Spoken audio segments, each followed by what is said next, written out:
नमस्कार दोस्तों। एक बहुत बड़ा क्वेश्चन ये है कि कैंसर पेशेंट को शुगर क्यों नहीं खाना चाहिए।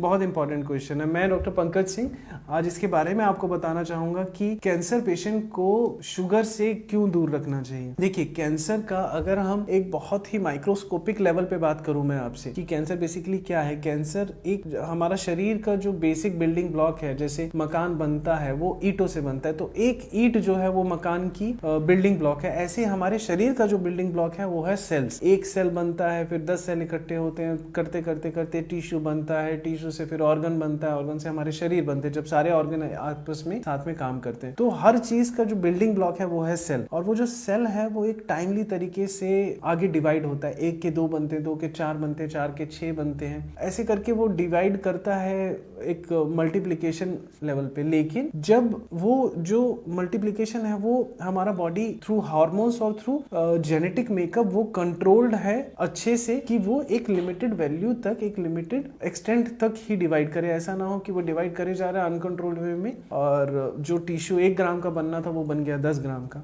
तो एक जनरल वे में अगर मैं आपको बात करूं, जब वो जो ऑटोमेटिसिटी है शरीर की, जो ऑटोमेटिक कंट्रोल है शरीर का, वो उस सेल के डिवीजन पे कंट्रोल खत्म हो जाए, शरीर उसको कंट्रोल नहीं कर पा रहा कि यार इस ऑर्गन पे मैंने 1 का 2 डिवाइड करना था तो 2 का 4, 4 का 8, वो जो डिवीजन का जो क्राइटेरिया है अगर आउट ऑफ कंट्रोल हो जाए तो वो कैंसर में डेवलप हो जाता है।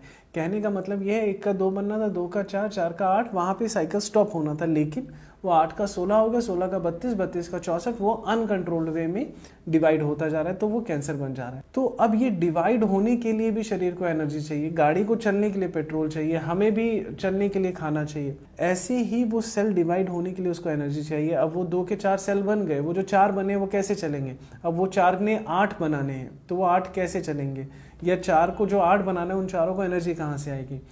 तो कैंसर सेल के लिए जो सबसे इजीएस्ट सोर्स ऑफ एनर्जी है वो है शुगर। किसी भी फॉर्म में हो, फ्रक्टोज हो, सुक्रोज हो, किसी भी फॉर्म में शुगर हो, तो जो कैंसर सेल के लिए जो इजीएस्ट सोर्स ऑफ एनर्जी है वो है शुगर। हमारी बॉडी में शुगर का मात्रा ज्यादा है, हम डाइट में ज्यादा शुगर का मात्रा ले रहे हैं, तो वो शुगर अल्टीमेटली वो बॉडी के दूसरे ऑर्गन ना यूटिलाइज करके वो जो कैंसर सेल है वो उसको यूटिलाइज कर रहे हैं अपने डिवीजन के लिए, अपने जो नंबर ऑफ सेल्स हैं, जो मल्टीप्लिकेशन लेवल्स हैं उसको बढ़ाने के लिए। और जो बाकी जो रेस्ट ऑफ द बॉडी है वो माल नरिश्ड होती जा रही है। तो अब मान के चलिए कि हम अगर किसी को कैंसर पेशेंट है, उसको हम उसका जो सेल डिप्राइव कर देते हैं, सेल को ग्लूकोज डिप्राइव कर देते हैं, शुगर से डिप्राइव कर देते हैं, उसको शुगर का मात्रा उतना नहीं देते, ब्लड शुगर भी कंट्रोल में रखते हैं और डाइट में जो शुगर का मात्रा है उसको भी बहुत कम रखते हैं। तो उससे क्या होगा, जो कैंसर सेल्स के पास उनका जो एनर्जी सोर्स है, जो उनका पेट्रोल डीजल है बेसिकली, वो उनको नहीं मिल पाएगा उस मात्रा में। और उसी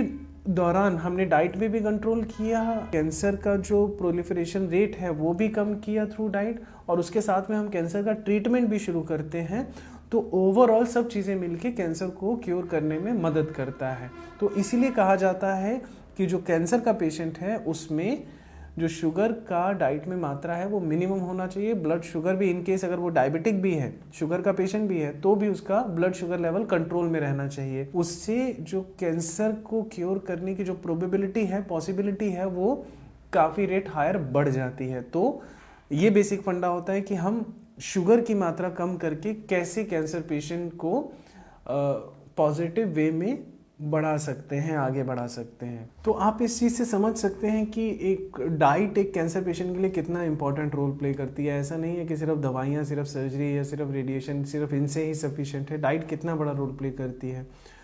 तो इन केस अगर जैसे कोई भी पेशेंट है, कोई भी लिसनर है, अगर वो सुन रहा है, समझ रहा है और उनकी जानकारी में कोई कैंसर पेशेंट है, उनको एक पर्सनलाइज्ड एक डाइट चार्ट चाहिए, तो आप हमसे कनेक्ट कर सकते हैं। आपको हम फ्री ऑफ कॉस्ट पर्सनलाइज्ड उसकी ज़रूरत के हिसाब से, उनके वेट के हिसाब से, उनकी बॉडी की बनावट के हिसाब से, उनके टाइप ऑफ कैंसर के हिसाब से एक पर्सनलाइज्ड डाइट चार्ट हम उनके लिए क्रिएट कर सकते हैं हमारी डाइटिशियन के थ्रू। तो आप हमें दिए गए नंबर पे हमें आप मैसेज व्हाट्सएप कर सकते हैं या कॉल कर सकते हैं at any point of time.